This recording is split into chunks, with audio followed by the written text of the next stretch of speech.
Why are we afraid of emotion? I was just watching a video, a webinar that was being put on by a book coach for writing a memoir, which I am working on. So I was curious what she had to say. And she lost me where she wasn't even talking about writing the book. Actually, she was talking about speaking about it. And she was using an example from her own story and that she had to do a take over and over again because she was starting to cry. And she said, nobody wants to see you fall apart. So you have to keep that under wraps. And she just lost me at that. Why? Why? Why are we afraid of emotion? Why are we afraid of somebody falling apart? Tears. And I know exactly what she's talking about because I wrote a blog about this a long time ago when I was at an event for Kyle Cease, and he was talking about his mother passing. She passed just a few months prior to that event, and he started crying on stage. And I was so uncomfortable with it. I wrote about this. But what I did is went back home afterwards and was like, why was I so uncomfortable with that? What was that saying about me and my comfort level with emotion? Is this not a universal experience of somebody being heartbroken and sad and crying when talking about a loss or any hard thing? Why do we feel as a culture, as a society, that we don't want to see anybody losing it? I mean, come on, right? We are all connected here. We are all sharing in these experiences.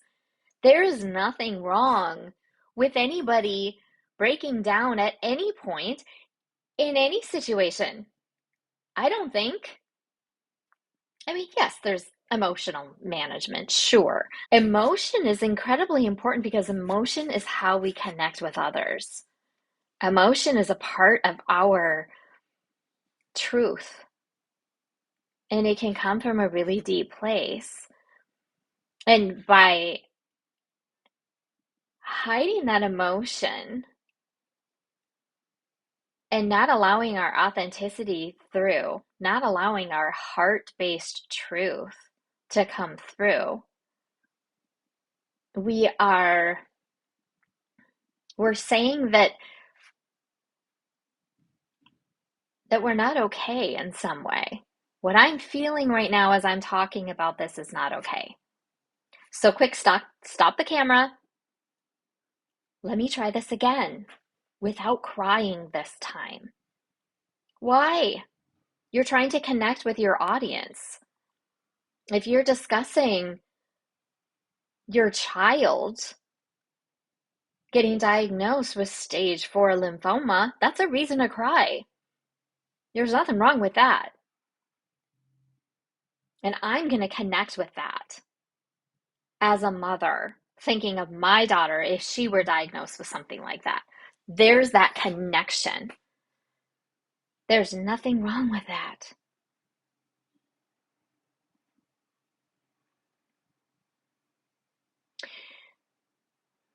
As you go through your day, just notice. Notice your feelings. Notice your emotions that might come up and get triggered in certain ways. Notice those of others that you are around. Just notice it as an observer. Pay attention to your reactions to it and then just ask yourself why. See what your thoughts are around that. Ask yourself why you might not want to either share or why it makes you uncomfortable when somebody else is sharing. Just pay attention to what's going on there because I think when we become aware of what we're thinking and feeling, either when it comes to our own emotions or somebody else's emotions, uh, we can start to change the narrative. We can connect with others at a deeper heart-based level. We can choose to be more authentic, which deepens connection with ourselves and with others. It allows us to be okay with whatever we're experiencing. And if we feel like we're not okay experiencing that thing, then it's a great opportunity to go a little bit deeper and ask why. Why am I not okay right now because I'm feeling this way? What is it about this experience that makes me feel like I'm not okay? Does that come from my childhood? Was I told when I was young that it's not okay to cry? That it's not okay to be sad? Those aren't the type of emotions that we show here right now. What happens to those emotions when they're not shared? Where do they go? They don't disappear.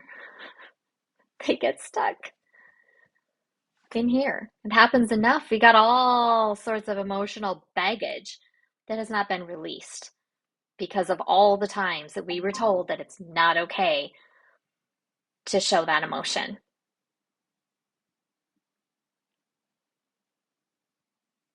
Ask yourself where those beliefs come from and if they're beliefs that you want to continue to have. What's your truth? What would happen if you let yourself be truly authentic, truly okay